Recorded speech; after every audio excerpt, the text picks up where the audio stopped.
Today I wanted to talk about a word, the word victim. As you know, I was burned in a propane explosion when I was 9 years old, back in 1993.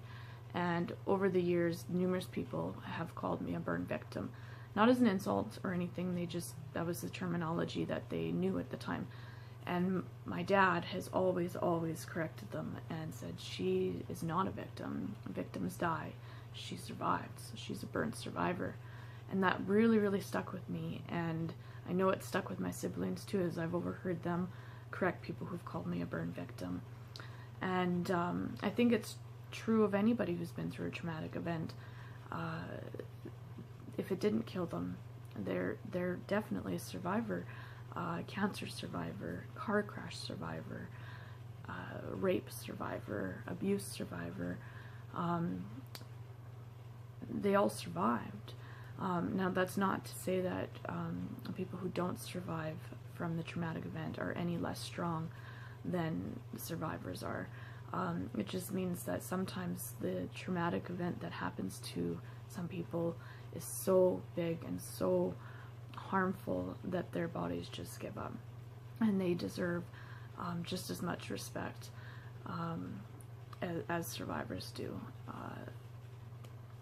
Survivors have every right to be proud of everything that they've overcome. And I just wanted to share with you what exactly I survived. So this is the actual cabin that I blew up. This is the outside of the cabin. You can see trees right there. This is my sister's sleeping bag.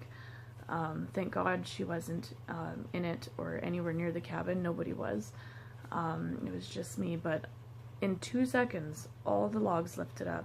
The sleeping bag was blowing through the logs, and then the logs came back down. And I was in the middle of it all, and I didn't move an inch. I was hurt, but I survived it. The sleeping bag didn't, but I did.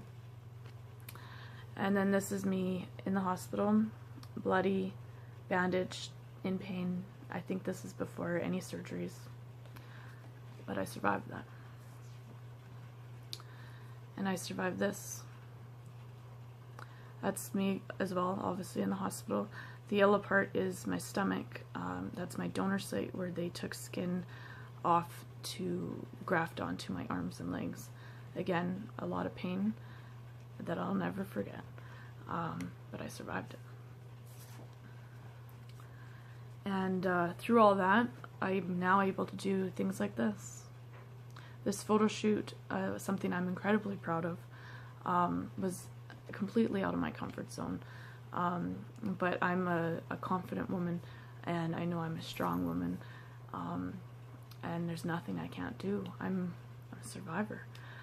So next time you talk to somebody who's been through a traumatic event, just remember that they're not victims, they're survivors, and they have every right to be proud, and you should be proud of them as well.